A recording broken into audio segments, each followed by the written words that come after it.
Sahana Vavatu Sahano Bhunaktu Sahaviryam Karavavahai Tejasvinavadhitamastu ma Vidvishavahai. Om Shanti Shanti Shanti. Om Purnamadah Purnamidam Purnat Purnamudachyate Purnasya Purnamadaya Purnameva Vasishyate. Om Shanti Shanti Shanti. Shruti Smriti Purananam Alayam Karunalayam Namami Bhagavatpadam Shankaram Lokashankaram Shankaram Shankaracharyam Keshavam Badarayanam Sutrabhashya Krutau Vande Bhagavantau Punah Punah Ishvaro Gururatmedi Murti Veda Vibhagine Vyomavad Dehaya Dakshinamurti.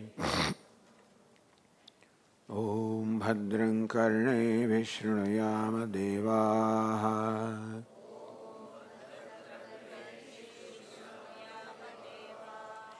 Bhadram Pashyemakshabhiryajatraha Sthirairangai Stuštuvagum Sastanubhihi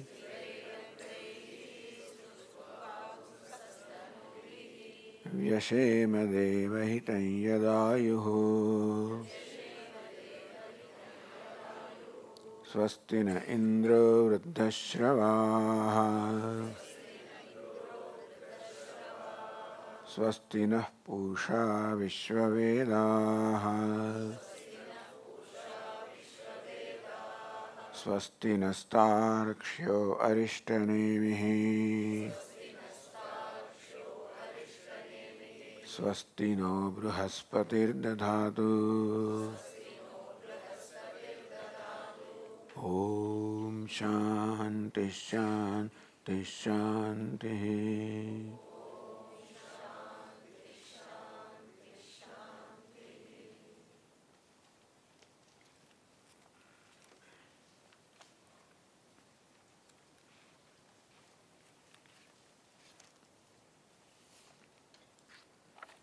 Kasmin bhago vijñāte sarvamidam vijñātam bhavati iti.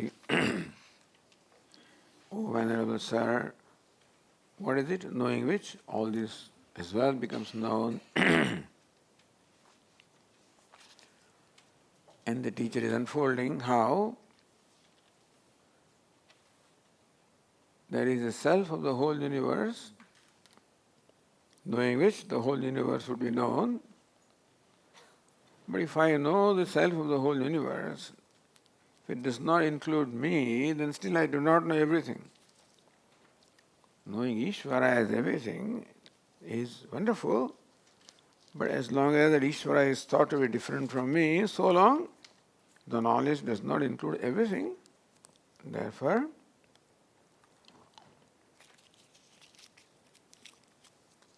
Ishvara is revealed here as that very self. Then the equation becomes complete. All there is Ishvara, and there is myself. All there is the self. Knowing the self, you know everything. What do you mean you know everything? You know everything means as comfortable you are with yourself. You know yourself. You love yourself. Asti, bhati, priyam. And I love myself, there is no ragadveshas, I am completely at home, comfortable with myself. Yeah, that is what the knowledge of self brings about. Same way, when I know everything is a self, I become equally comfortable, accepting, accommodating, loving. There is an unconditional love for myself and all circumstances. And when I know you as myself, there is an unconditional love for everything, for everyone, for everything. And that is where all the duality gets resolved ultimately in the life also. The duality gets resolved. Between two persons, when there is love, then the duality that exists as two individuals gets resolved. This is just another way of expressing how for a wise person the relationship is one of love, and therefore there is no, in that sense, no division. Even though the two are there, two is different and division is different. Division is explained as bheda. Word for duality is a word that we use really.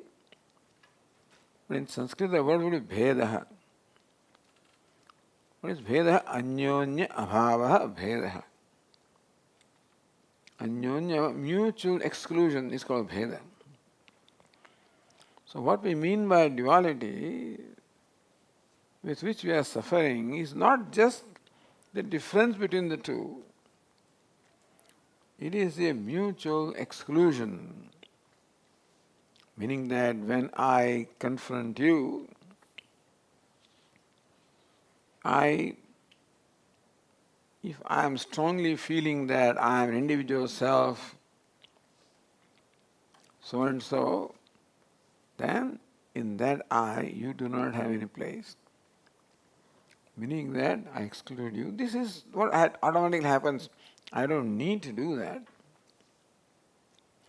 So bheda means mutual exclusion. When I see you as divided from me, separate from me, then I do not include you when I feel excluded by you. Non-duality means freedom from this bheda, freedom from this exclusion.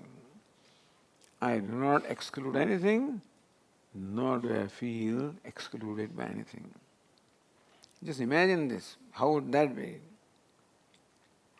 That I don't feel excluded by anybody. I'm at home with everybody, most comfortable with everybody.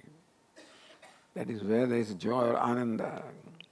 And therefore, ananda which is there, which is stifled right now. Ananda is my nature, your nature. What is that stifles that ananda?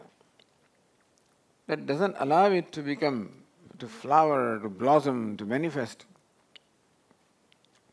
is the sense of separateness, sense of exclusion. When there is not there, the fullness which is my nature just becomes evident.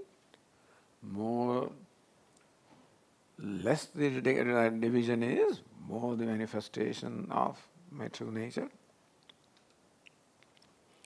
That's what Upanishad wants. Recognize the true nature of yourself and thank God that knowing yourself is knowing everything, because you are everything. You do not exclude anything, and therefore nothing excludes you.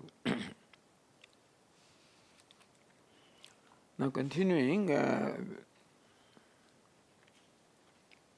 another way the Upanishad presents before us the way of contemplating upon the self, and that we go into the next mantra, which is called the Dvitiya Khanda, the second section of the second Mundaka.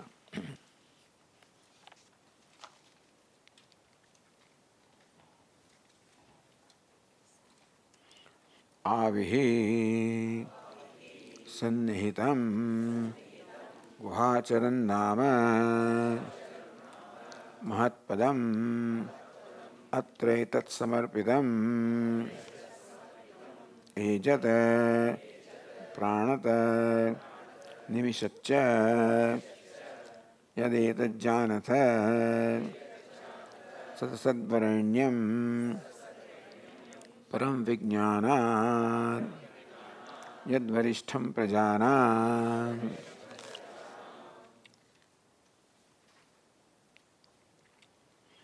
Avihi is an indeclinable word. Avihi, avyaya. And some of you who may be familiar with Sanskrit know that the word avi is indeclinable. It is in the sense of the manifestation of light. Avishkaraha, avirbhavaha, avish is the avyaya, and you can join with that the bhu, kru, avirbhavaha, avishkaraha. So we know what avishkara is manifestation. Avirbhava is also manifestation appearing. So avihi is in the sense of that which illumines lights, avihi, of the nature of light, of the nature of consciousness, avihi.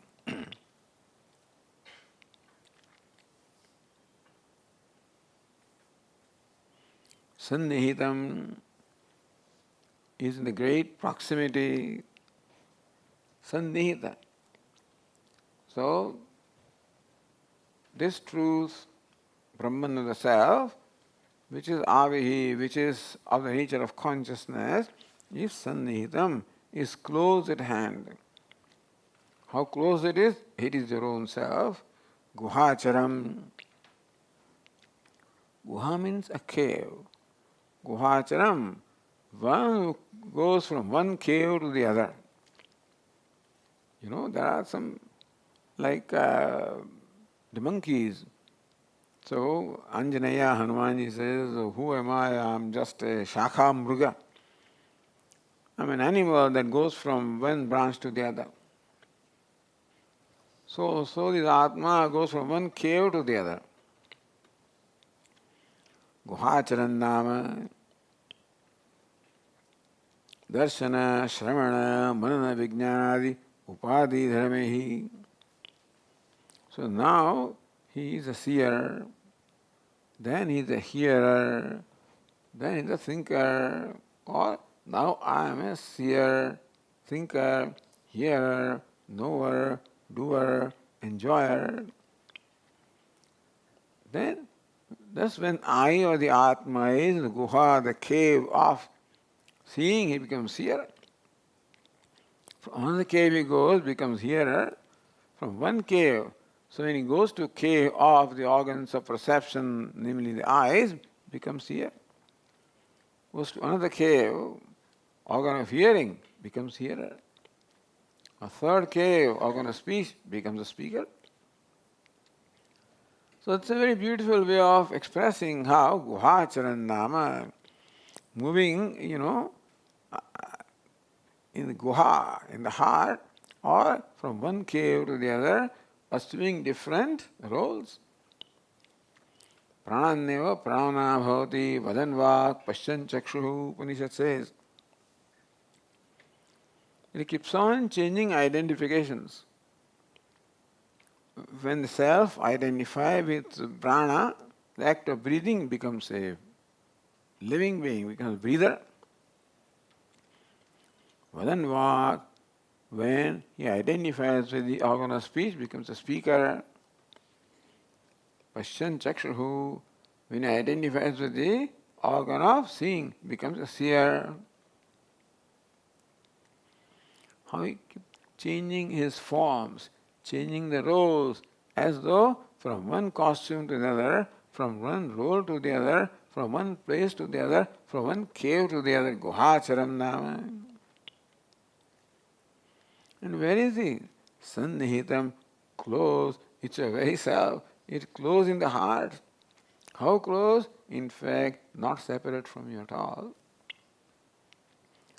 Meaning that don't look for Atma somewhere else. He's Sannihitam. He is in the proximity, he is very much close to you, very near you, in fact your own self. And still he says that he dwells in the cave of the heart.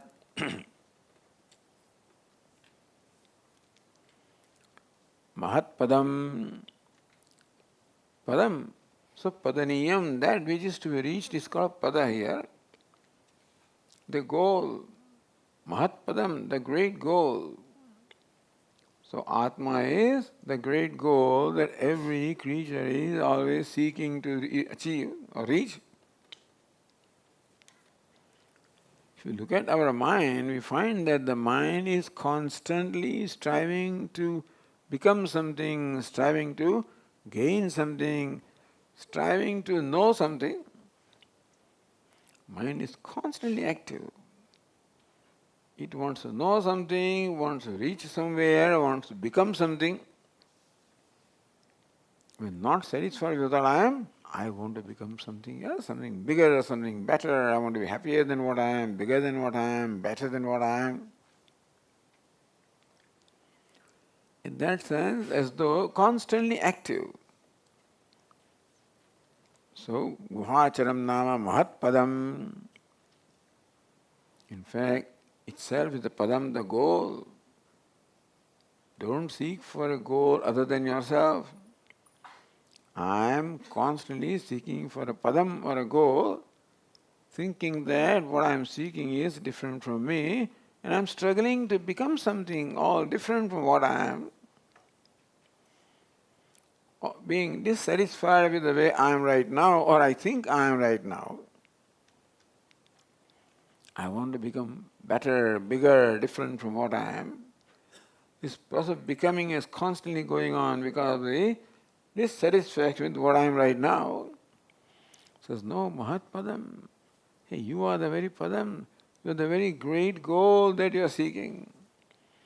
You have taken for granted that the goal is different from you because you have concluded that you are a limited, insignificant creature. So idea of achieving something comes when I have not achieved it. When I feel that I am inadequate, I am lacking, wanting, then I want to become free from that want, I want to achieve something. So idea of achievement comes when I already assume that I am not there, I am not achieved, I am lacking. Says, no, Mahatpapadam, that you want, which you want to achieve is already you. Mahatpadam, the great goal that every creature is seeking to be. So look at yourself more closely. That I am small, is that the reality about you? I am lacking, wanting, limited, is that a reality about you? Yes, Swamiji, I am limited, I am a human being. That human being, where does it belong? If human being is limited, when joined with I am, then I am also as though becomes limited. But where is that human being? The human being is the attribute of this body. I am wealthy, I am poor, I am famous, I am unknown, I am well known. All of these things which we join with I am, all of them belong to one or the other aspect of Upadhi. We are joining them. And that's why we keep on judging the I all the time as a limited being by joining it with a limited thing.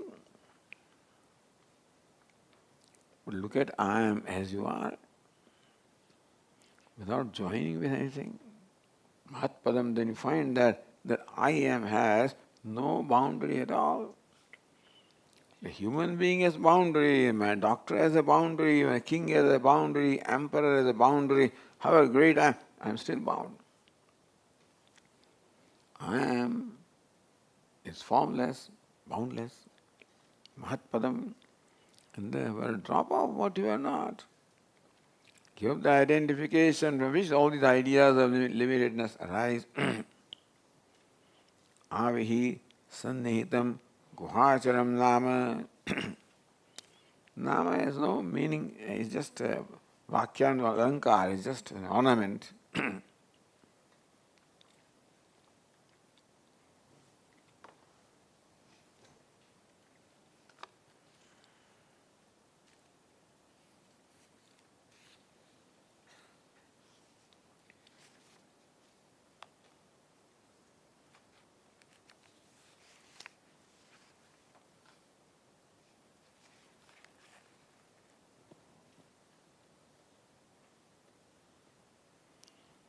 Mahatpadam atra etat samarpitam.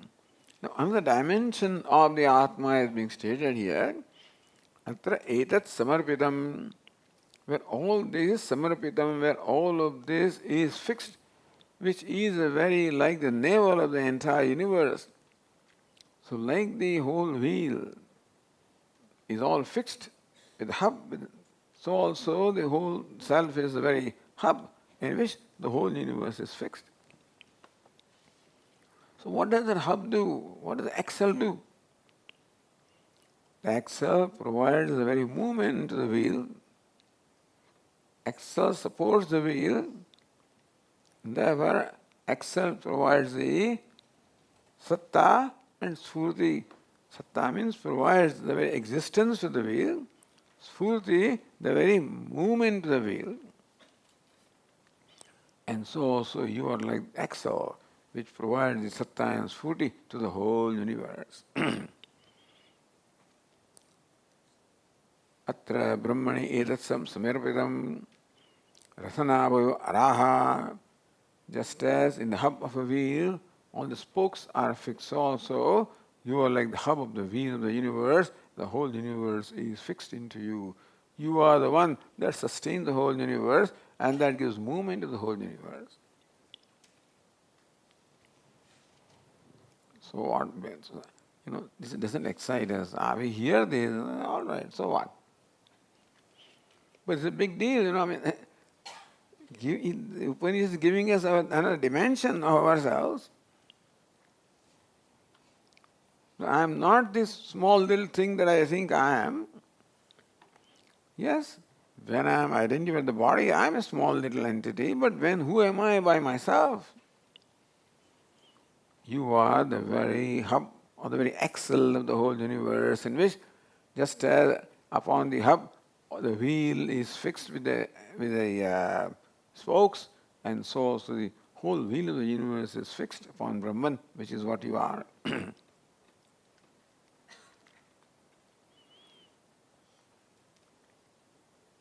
What does the universe consist of? Ejat, pranat, nimishacha. All that is breathes, all that winks, all that does not wink, all that ejat, all that moves, pranat, all that breathes, nimishat, all that winks.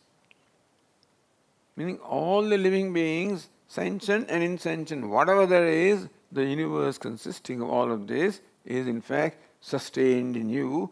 You are the one that provides the satta and the sphurti, the existence as well as the movement to the whole universe consisting of all these diverse creatures or diverse entities which are sentient and insentient.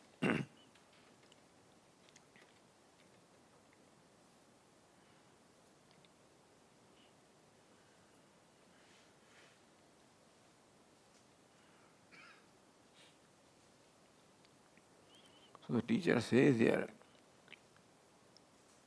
Etat janatha, O my disciples, may you know this. Etat janatha, sat asat varanyam param vijnanat yad varishtham prajanam. Sat asat. Sat here means the gross, asat means the subtle. The words sat and asat are interpreted depending on the context. Sat can mean effect and asat means cause. Sat means gross, asat means subtle. Meaning the universe of the cause and effect, the gross and subtle, whatever it is nothing but the manifestation of this one. Sat, sat, asat, whatever it is murta, murtayoho, all of this is nothing but Brahman, meaning that nothing exists apart from Brahman.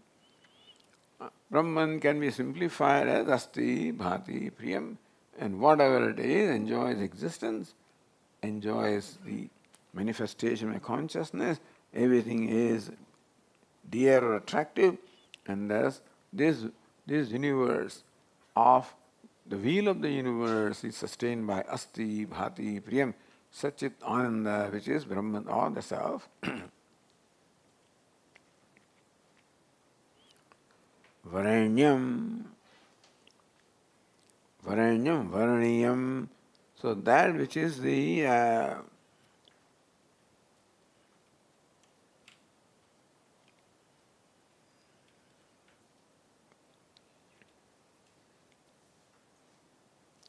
I'm looking at translation, the most desirable. So Varenyam, Varaniyam, most adorable in fact. Varenyam, that's Savitur Varenyam, Bhargaha. So Varenyam, the most adorable. So that Varenyam, the self or Brahman is the most adorable. Tadevi sarvasya nityatvat prarthaniyam. Says Bhashyakara here that it is that which is object of prayer, meaning everybody prays to Brahman. So the Sadvarenyam, Prarthaniyam. So everybody prays. So he is the one that is prayed for and prayed to. What we are praying for also is Brahman. The way we are praying to also is Brahman or Ishvara. Sarvasya nityatvat prarthaniyam. Meaning that every creature is searching knowingly or unknowingly, searching for nityam or searching for that which is permanent, which is trustworthy, which is so, and that is what Brahman is.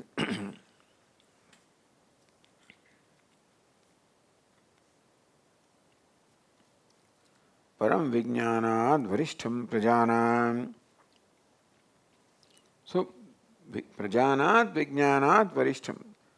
So, the knowledge that the creature, the living beings have from the worldly knowledge, varishtham, which is the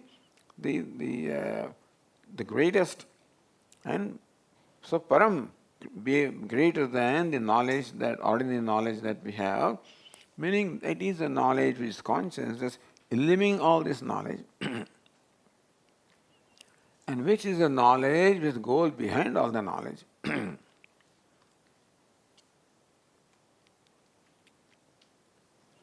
Janata, the teacher says, O my disciples, may you know this as your own self.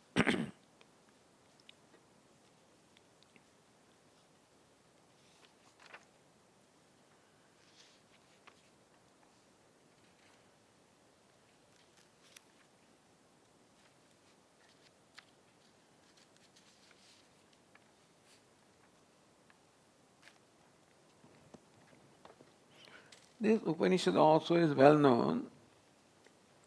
There are other Upanishads also where Pranava Omkara is presented as means of meditation upon Brahman. If one is not able to directly know Brahman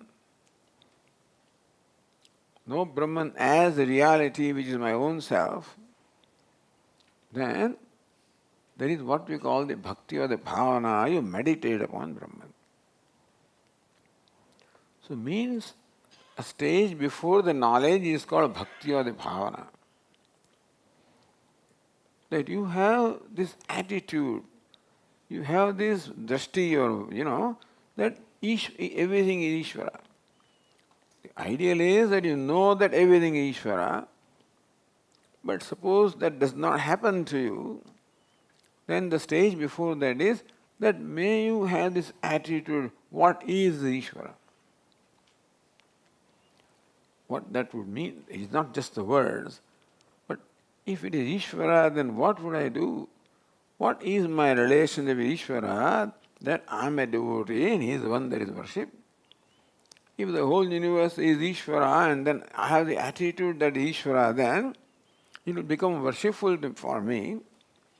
In that sense, that is how the bhakti or the worship comes before the knowledge. If you have the heart of the intellect which enjoys the subtlety and focus, then you see this as Brahman. If you do not, then have an attitude that this is Brahman. This is called worship or upasana. And for that, we have what we call alambanam, or a prop, just as we have a vigraha here. The Puja Swami of Dakshinamurti. That becomes alambanam. If directly you cannot meditate upon Dakshinamurti, then use the alambanam and have a vigraha in front of you, and different aspects of that vigraha represent different aspects of different Limbs represent different aspects of Dakshinamurti, and that we can meditate. In the Vedic times, this was not there. In Vedic times, the most famous alambanam or the prop was Omkara. And therefore, may we meditate upon Omkara as Brahman.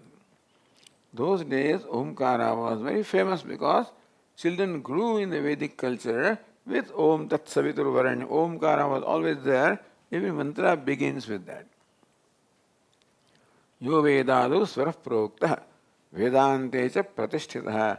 That which is before every mantra, that is Omkara. Vedante, in Vedanta also, that Pratishtitah. So that which is the very basis of all the Vedanta also. So for the Vedic students, Omkara was most well known and most dear symbol.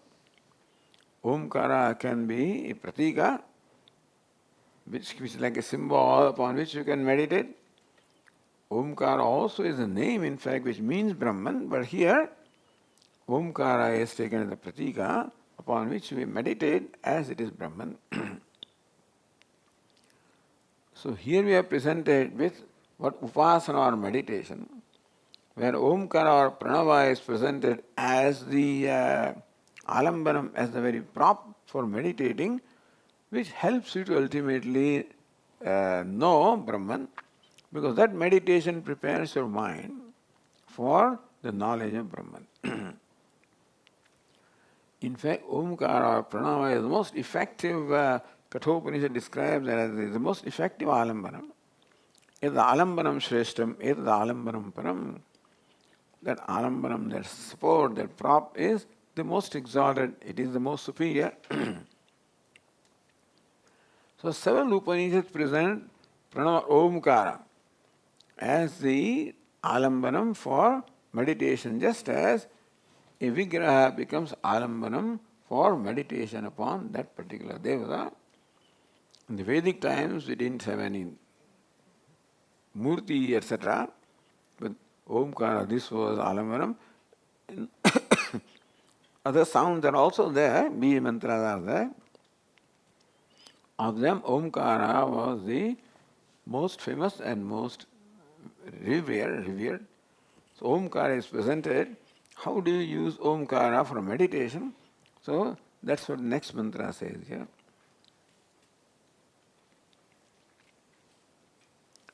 Pranavo dhanusharo hyatma brahmatallakshyamuchyate apramattena vedhavyam sharavattanmayo bhavet.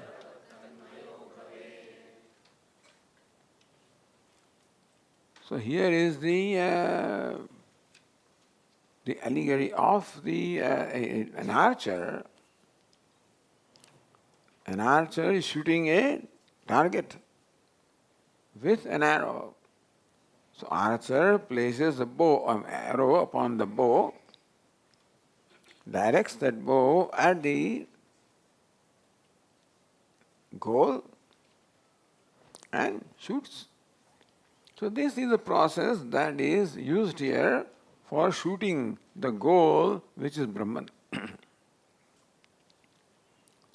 Pranavaha dhanuhu. So you require a bow. What's a bow? Pranavaha. Omkara is the very bow. Sharo hyatma. Atma here means antahkarana or ahankara is sharaha, is the very arrow. Place this arrow upon the bow. Place the arrow of the ahankara or jiva upon the bow of Omkara. What it means is that may you first of all meditate upon Omkara and identify with Omkara. That is the purpose of meditation or upasana, is to attain identification with the object of meditation. So purpose of meditation ultimately is to gain identification. in that case you get the very attributes of what you are meditating upon. And they were first of all meditate upon Om, Om with devotion and with the idea that Omkara is Param Brahma or Paramatma, meaning that look upon Brahman as a very Paramatma, just as you have other names these days, you have Rama, Shiva, Krishna and so forth. And so now Omkara has now been expanded into many other names. Omkara may not be that familiar or that common these days, but these days with other names. And that is Rama. And so Tulsidasi in his Ramcharitmanasa, Ramayana, shows how Rama is same as Omkara. Akara, Ukara, Makara, here Akara is there, Akara is there, Makara is there, and so Agni, and then all these different tattvas are there. He shows how Rama is same as Omkara. Meaning that by repeating Rama, Rama, Rama, you have the same result as repeating Omkara. The advantage is that Rama is very dear to you. Omkara is fine. But Rama is a God with having all these wonderful virtues and attributes. And so Rama brings in your mind, because you're much more close or familiar with Rama. Omkara is wonderful, but at the same time you have no association, does not bring up any emotion in you. When you meditate, it is desirable that emotion also is invoked. Meditation is just not just an intellectual process, but then it is done with devotion. And so that devotion is a bond which connects you with what you are meditating upon.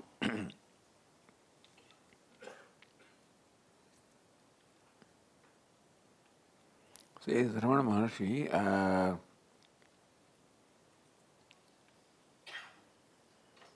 Sarala Chintanam Viralatah Param Ajyadharaya Srotathasamam Sarala Chintanam Viralatah Param Ajyadharaya, like the unbroken stream of ghee. Yoga Shastra gives the example of oil, unbroken stream of oil. Whereas Ramana Maharshi says unbroken stream of ghee. Why? Because with ghee is associated the devatas to whom it is offered, and so he uses ghee instead of oil. Ajyadharaya srotasasamam, or like a flow of water, unbroken flow of water which comes in fits and starts.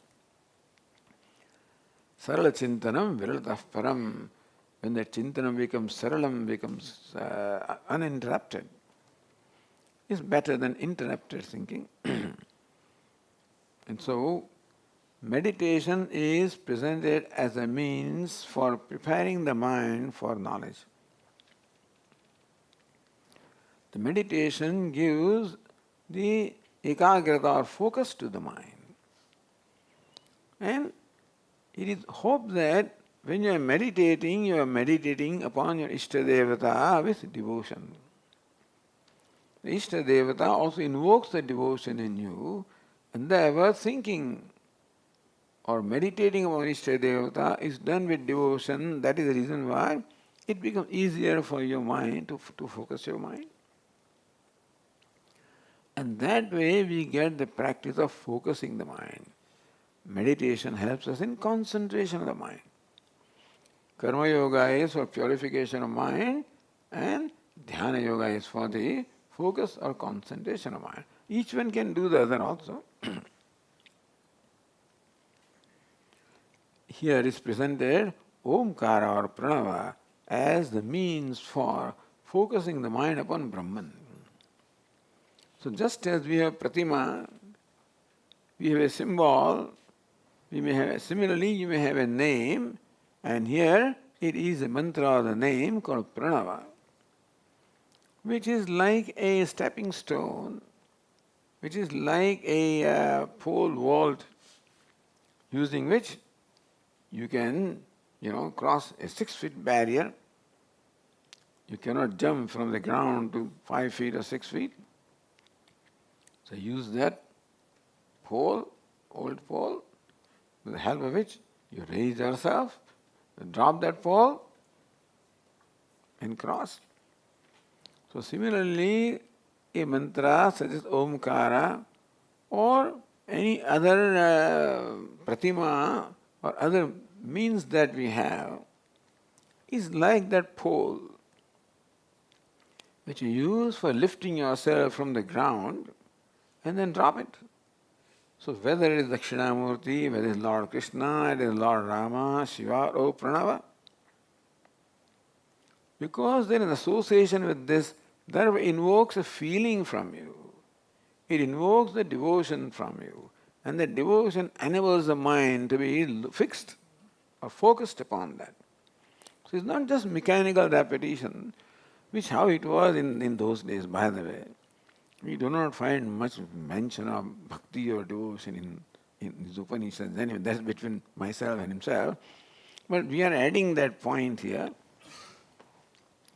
That is meditation performed with devotion. That is the reason why the acharyas give us different forms.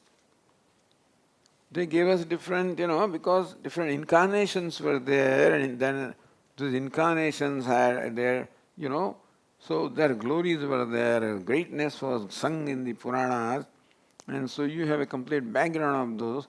Therefore, remembering Rama brings up a certain emotion, bhakti bhava in you, or Krishna, or Ishtadevata. So that also is required. So name that you use or mantra that you use should also hopefully invoke in you the devotion. And then it's an advantage than just using, what would Swami would call meaningless word, I am Reem Klim. There are so many Bij mantras, like 16 Bij mantras are there in the olden days. These Bij mantras were given to people with a fee of $1,000 or something like that, And then you would dramatize the whole thing, that your husband comes in and says, I got today a mantra. What is that mantra? No, I can't share with you. It's a meaningless word. I paid $200. You pay $200 for meaningless word? Because these sounds have no meaning, in fact. Meaning is, even Om also is one of those Bija mantras only. We have loaded all the meanings, the Upanishad has loaded meaning upon Omkara. Om, Aim, Reem, Klim, Om is also one of those things, by the way, but then Upanishads have loaded the meaning on Omkara. And that's how Om has become very special for everybody, and therefore there is a sanctity about Om, a reverence about Om, etc. And therefore, Omkara is used most commonly in the Upanishads as a means of meditation upon Param Brahma. Pranavodanuhu sarohyatma brahmatallakshyamuchyate. So Pranavaha, Omkara is like the bow, Atma, the mind, is like the arrow. Brahmatal upasa nishitam sandhaita. And by this meditation, slowly and slowly, mind becomes purer and subtler, more and more focused.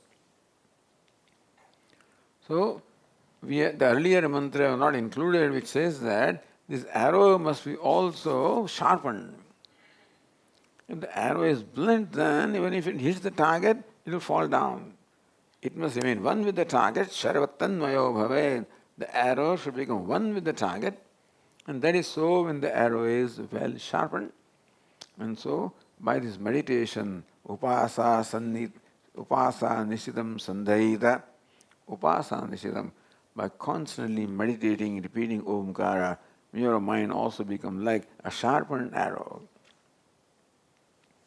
So, Pranava Omkara is like the bow, Sarohya Atma, Atma, our mind here, is like Sharaha, like the arrow, which is very well sharpened, by meditation. Apramattena vedhavyam. Now you have the target of Omkara, meaning that you identify the Omkara is identified with Brahman, target is Brahman. So, mind by repeating Omkara becomes one with Omkara, and because of Bhavana of Brahman, so mind becomes imbued with the Bhavana or with the devotional idea of Brahman. In that sense, it is said that Brahmatal Laksham Uchyate, Brahman is said to be the very Laksham or the target. These days you use other things, you say Ram, Ram, Ram, Shiva, etc., because you have devotion for those Ishtadevatas. So with the devotion then the mind becomes imbued with that, identified with that. And so what is Pranava is what is mind, and then when Pranava is Brahman, so mind also becomes Brahman. Sharavat tanmayo bhavet, like an arrow becomes, it sticks to the target. So also may the mind become one with Brahman. Fortunately, mind is Brahman. The arrow, of course, becomes one with the target, is fine. In this case, mind is not separate from Brahman. And therefore, it is not that one thing has to become something else. The essential nature of mind is consciousness.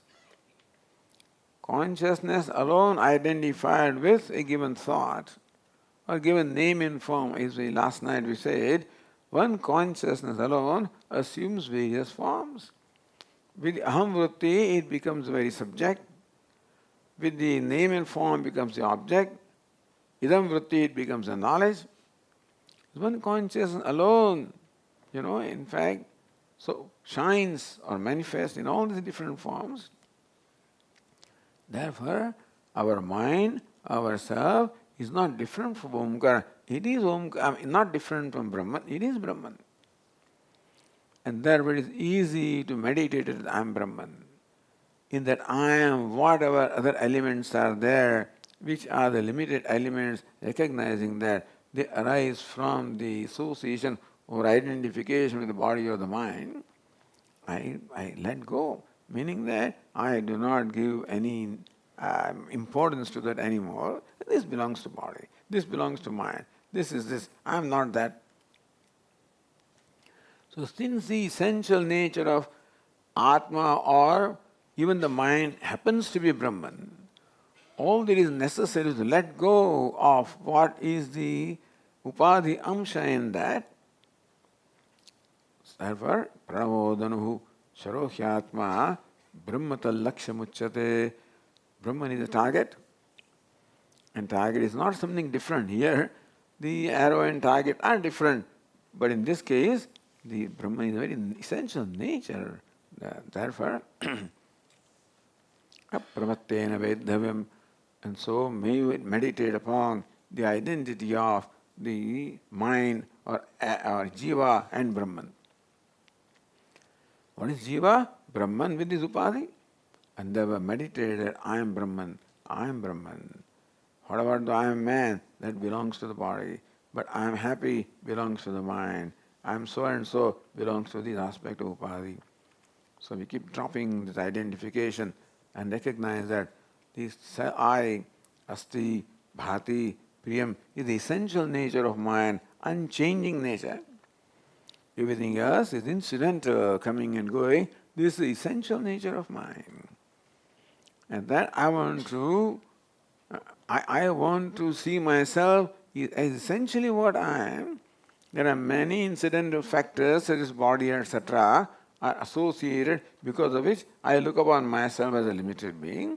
But essentially, what I am is just I am. Asti, bhati, priyam. That is the unchanging or essential nature of mind. That is Brahman.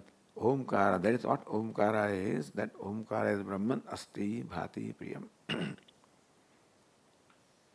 Thus Omkara in fact becomes the means of meditating on myself as Brahman.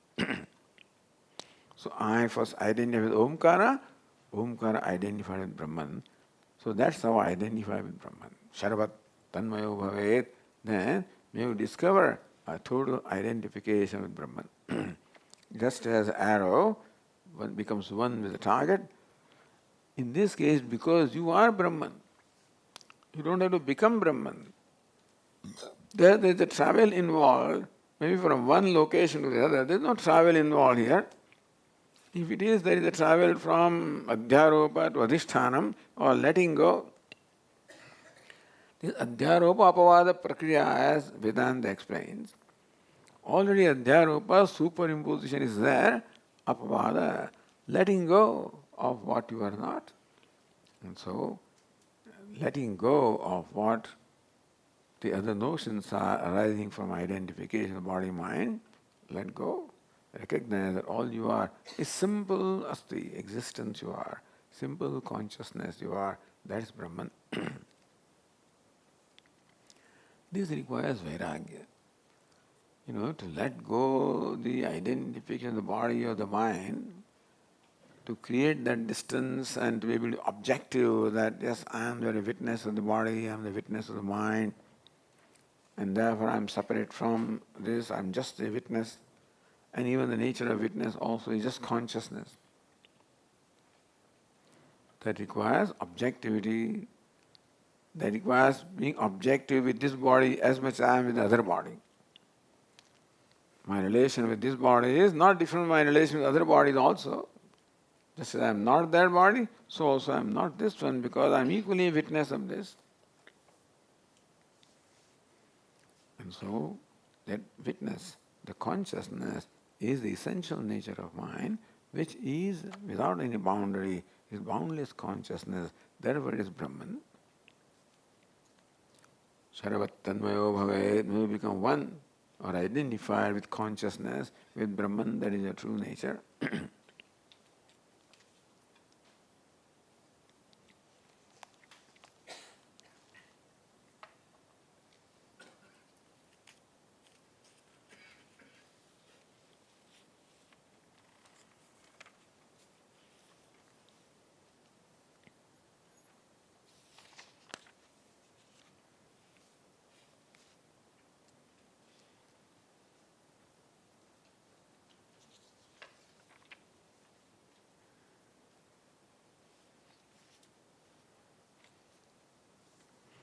The next mantra describes the glory of Brahman or the Self.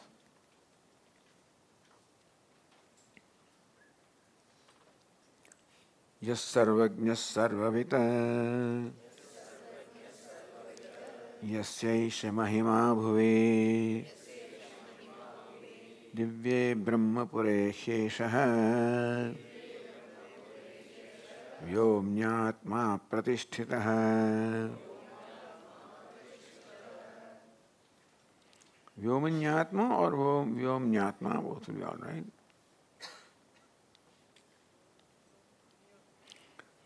Vyoman can be declined as Vyomani or Vyomni. So Vyomani Atma becomes Vyomanyatma. Declined as Vyomni, then it becomes Vyomnyatma. So both will be all right.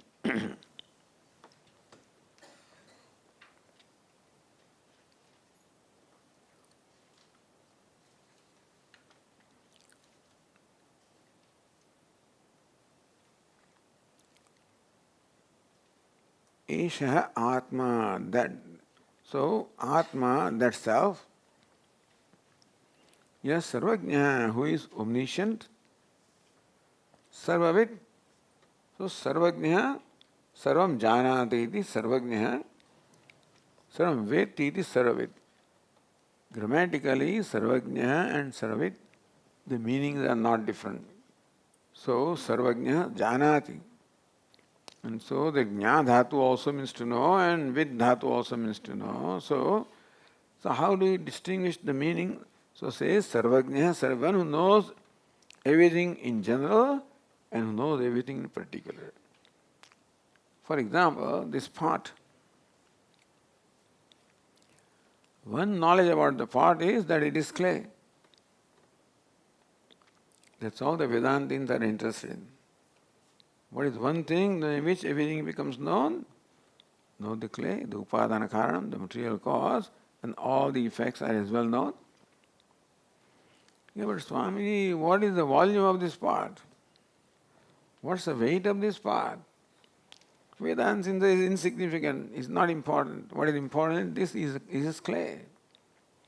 So that is called the Sarvagna general knowledge.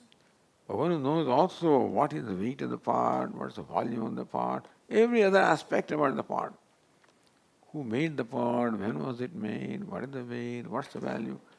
Every other aspect of the part, which the Vedantins do not consider important.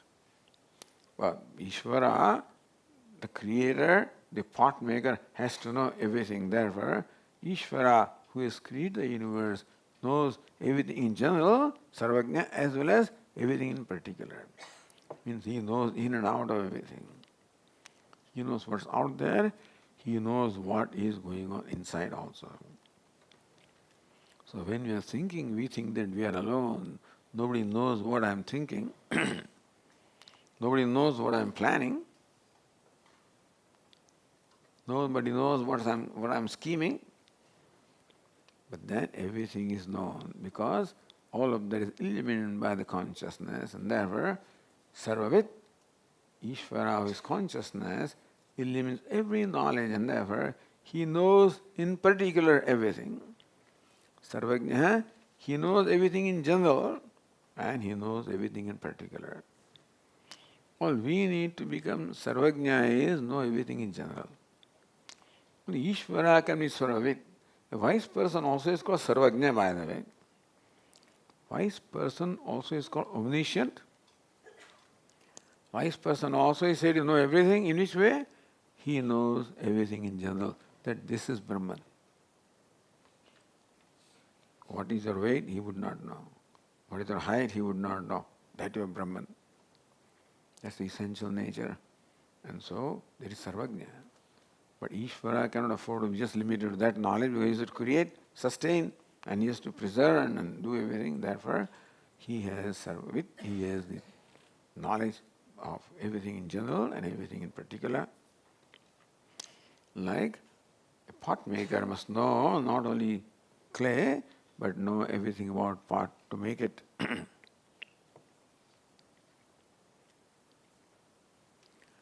Yasya mahima bhuvi. And who has such glory in this world, bhuvi in this world, mahima, the glory, esha mahima, and one who has this glory in the world. What's the glory? So here, esha means this prasiddha. So what is evident for that? We use the pronoun this. Pronoun this is something that is evident. Prasiddha, well known. This is a well known glory of this Brahman, which Upanishad doesn't describe, which Bhashyakara describes here. Koso Mahima. What's the glory of Bhagavan? What's the glory of Ishvara? So this Saguna Brahma, of which the glory is described, Yasya me Java Prasayo Shasane Vidrute Tishthatha, in whose command remain the earth and the heaven in their particular positions. So earth is there, heaven doesn't fall down, earth doesn't fly up. Do you ever wonder? The earth is very obediently only circling the sun, and someday it may say, let me take some rest. All the time I am traveling and traveling and traveling. The sun may say, let me take also a day off, or let me sleep an hour longer. Nobody has that freedom. Therefore says Bhashyakara that this is the glory of Ishvara. Brahman with Upadhi is called Ishvara, with Maya. Yasya me Java Prasivyav Shasane Vidrute Tishtataha. So, in whose rule the earth and the heaven are held in the respective position. Heaven doesn't fall down, earth doesn't fly up. So Swamiji, you are talking like a child, we know. all that. There's nobody holding this thing. No. It is the gravity, the centrifugal force and centripetal force that balances, and everything is in balance. Why is Ishvara here? So the sun is held in its position, earth is held in its position, heaven is held in, as somebody is holding them. So those days they did not know science, Swami, therefore they thought that God is doing this. But now we know that earth is what it is, and because of that centrifugal force and centripetal, and there is balance. So where is God here? Is God involved here? Is he holding? Is he turning around? Does he take the earth and rotate around the sun? Where is Ishvara? Bhashyakara did not know this perhaps. So he says, or Upanishads, Yasya me dyava prasevyo shasane vidrute tishtata yasya shasane, in whose shasanam, in whose command, whose rule, dyava prasevyo, the heaven and the earth are held in their respective positions. Because everything tendency is in fact not to be controlled. Understand that nothing in the universe wants to be controlled. Everything wants freedom. Even a little child doesn't want to be controlled. You hold his hand and I want to walk independently. Everything loves freedom. Nothing wants to be controlled. And such mighty force or mighty element, the sun, is controlled. It doesn't seem to have freedom to rise even a minute later than appointed time. The sun performs appointed duty. The earth performs appointed duty. Like obedient servants, they do exactly what they are employed or appointed to do. We may fail now and then, fall sick, but nothing like that here. Yasya shasane. So therefore, in whose rule, in whose command, the example, the heaven and the earth are held in their respective positions. Surya chandramaso yasya shasane alada chakravat ajasram brahmata. Alada means the firebrand. So sometimes in the dark room you have this one stick and glowing fire on both the ends, and somebody turns them around and looks like all circles, At least you can imagine, you've not seen it. Yeah, but you can imagine how in a dark room somebody has a stick with the fire flame on both the ends. He turns it very beautifully so that it looks like there are two circles. At least you can imagine. So also somebody is holding sun one end, moon the other end. Both are the luminaries, and somebody is holding them and turning them. And so, Surya Chandramaso yasya shasane alada chakravat ajasram brahmadaha. Constantly they are revolving like like alata, like the, what do you call it, firebrand, yes. And so, as God is just sitting there or whatever, and constantly turning, and so the sun and moon are constantly turning. They have no freedom. I'm tired now, come on, give me some rest. No way.